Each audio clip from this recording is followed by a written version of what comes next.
We are often asked in the shop for some cotton, and we always have to ask another few questions because cotton to some people means a reel of thread. But if we're talking about cotton fabric, it can mean a multitude of things. So cotton is the fibre. It comes from a little plant with a little fluffy bulb on the top. It's often woven. So to give an example of a woven fabric, this is some calico. So it's in the raw state, it's not been bleached or anything. This is kind of not very processed cotton. It's just woven one way and the next. It's a mid-weight and you could make any garment you like out of it. We tend to use this one for mock-ups or toiles, as we like to call them. But you can also weave cotton in a whole load of other ways.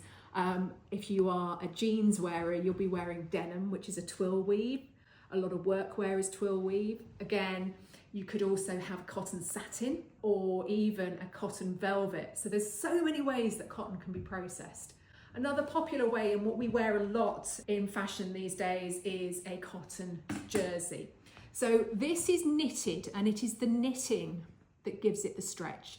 And this jersey stretches about by half again, so it's called a 50% stretch in both directions.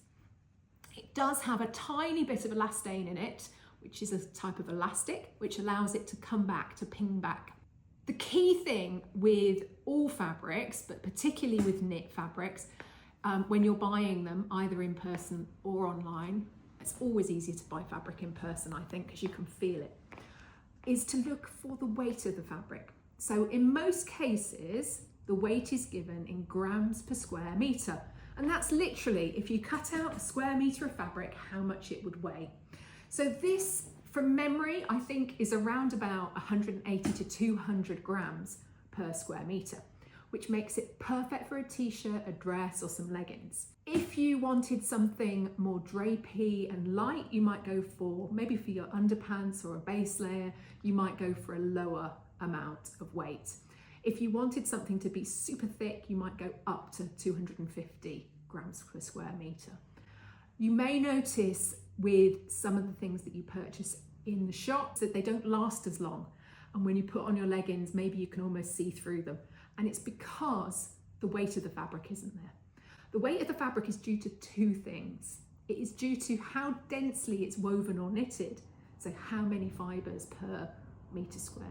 But it's also down to the thickness of those fibres. So it could be that the fibres themselves are really thick, which gives it some structural integrity, or it might just be that there's loads of fibres there. When we're talking bed sheets, we sometimes talk in numbers of threads, so thread counts. Higher the thread count, the more threads in the area.